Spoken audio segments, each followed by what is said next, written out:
IMEX is back with a bang. That's the reason why Smartville Digital speaks with Carina Bauer, the CEO of IMEX Show. We are now at Messe Frankfurt, and it's actually the first IMEX here in Germany since 2019.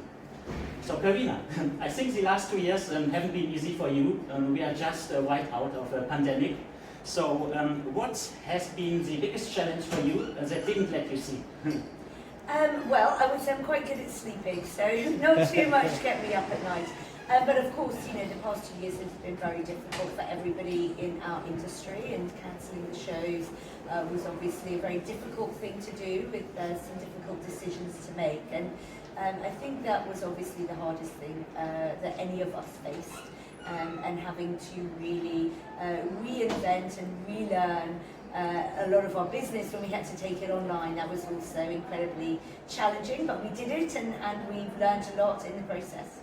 Okay, and what do you expect from IMEX Frankfurt?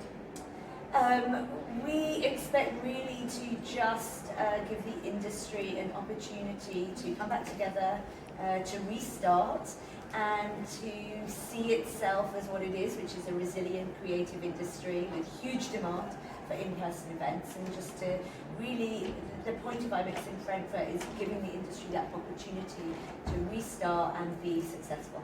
Okay. And what do you think, what can it do for its community? What can IMEX do for its community? Really, we always serve our community. We are a platform and a mirror of the entire industry. And I think what we try very hard to do is to champion issues and initiatives all year round in the industry that are really going to help the industry grow and develop. So, for example, sustainability, the future of development for young leaders through our Future Leaders Forum, our policy forum yesterday, how events and the industry can become more inclusive. All of these are very important initiatives that as an industry we need to embrace and really work on to grow and be successful in the future. And since it is the first IMEX here in Germany after the pandemic, so what precisely are your expectations regarding numbers, for example, regarding numbers of visitors and exhibitors? Well, we have 2,300 exhibitors here. In terms of overall numbers, we'll obviously know what those are tomorrow. We know that we have thousands of buyers registered, so and we can see that a large number, if not the majority of them, have turned up on the show floor, but the actual exact numbers we'll have for people tomorrow. There are a lot of rumors going on. Of course, people have been speaking a lot that the attendance of trade shows or trade fairs will go down because there are still some restrictions in countries like, for example, China, and also because of travel costs, and some, on the other hand, might be afraid of traveling a little bit. So what are your thoughts regarding all this? Well, I think those sum up very well all of the challenges that we faced in terms of the lead up to IMEX in Frankfurt this year.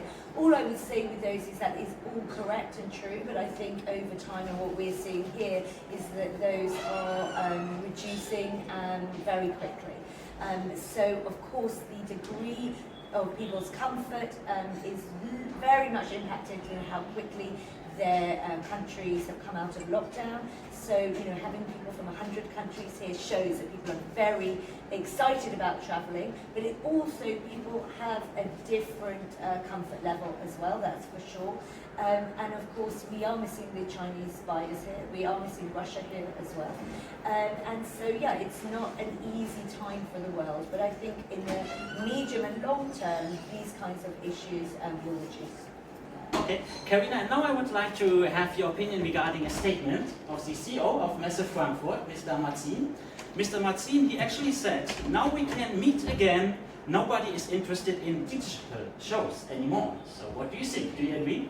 Yeah, I agree. That's absolutely what we see. I mean, he has shows all over the world as Messe Frankfurt, and that is exactly what we're seeing. The trade show format didn't work well online. There's no doubt about that.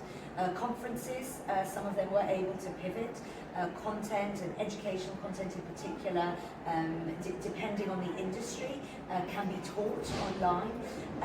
So I think it's not that online is absolutely dead. We have to find what the balance is.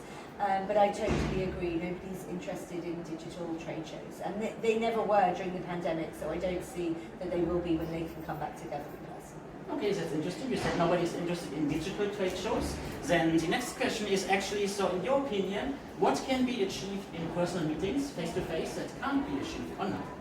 Well, I think a lot can be achieved online in terms of transactional relationships. But you need to build a relationship in person before you can move online to have that transaction. So what you cannot do online, or not as easily, is build that relationship and that trust. That's really what it's about. And that's very hard to do on a large scale. It's not that it's unheard of. We know of deals that were done online. Of course, that happened during the pandemic. But it's hard to do on a large scale. And the other thing that's very, very difficult to do is meet new people. What we found online was that when people come to a trade show like this, they're here to see the people they know, but they're also very much here to meet and develop those relationships with the new people. After that, they can then move online for some of the transaction during the year. Online, even when we did formats where you could have sort of a roulette of meeting people and got matched with new people, usually people were much less comfortable doing that online than in person. So I think that was a really tricky thing to achieve. Okay. And how do you see the future of your customers and of all the destinations all over the world regarding travel habits of their business attendants? Do you expect any big changes? Yeah, I think there are going to be a lot of changes in travel habits generally. What we're seeing across the world is a release, if you like, of pent-up demand for in-person events and also travel as well. So we're seeing that at the moment. I think there will come a sort of balance point over the next couple of years where people sort of reevaluate what the long term is going to look like. I think in terms of the travel habits though, what we're also seeing is more of a blending and a merging of travel habits between the consumer and the business. So I think all of these things will have an impact on how long people stay in destinations, whether they bring their families with them. And I think as well the pandemic really took us, or gave us an opportunity to look hard at what we valued. People are more focused on time with their families, and so I think we'll see families also sometimes joining people on those trips as well. So I think there are lots of sort of merging of habits and changes which will impact the travel industry. Okay, Carina, there's also a tech hub here. So I'd also like to know, what do you think? I mean, which technologies can transform or change the trade fair industry, and which won't? Yeah, I think, as we talked about before, I think trying to have a digital trade show on its own is very challenging. That doesn't mean that the digital technologies can't really help us to enhance and extend in-person live events, and I think that that is something that we can look to do better in the future. The other technologies I think that will make a real difference is AI as well, in how we help people to have a more effective in-person experience, meet the people that they really want to meet at the show, and find the education and the sessions and the networking events that are really going to enhance their experience and building a more effective schedule for themselves. And also technologies that just improve the sort of customer experience of the in-person event as well. Technologies that you don't see and feel. So as in our daily life, we've got used to all the different apps that we use for Uber or booking a hotel room or all of these things that make our lives easier. I think those types of technologies will come into our industry to make the event experience more seamless. And that's where I think we can really, as event professionals, work with the technology companies to really improve our events and extend the lifetime of them. That's what I'd like to see. Okay, so let's now also talk a little bit about the future. Carina, I would like to know, what are the next steps in terms of marketing for IMEX Frankfurt and also IMEX Las Vegas? Well, really for us it's about communicating to the marketplace what they can get out of IMEX in Frankfurt and IMEX Las Vegas.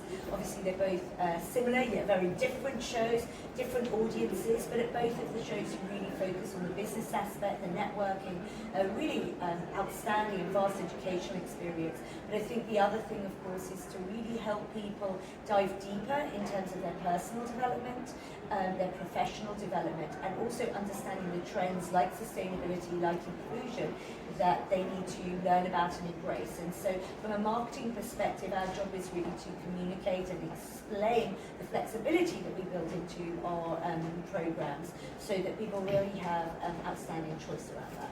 Okay. And the last question, Carina, I would like to start a sentence, and could you please finish it?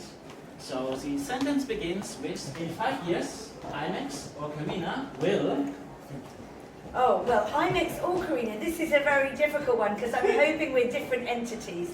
But, you know, in 5 years' time, I think I hope IMEX will be just as vibrant, if not more vibrant than it is now, and really live those values of giving people that outstanding choice in their experience and a seamless experience when they come to the show.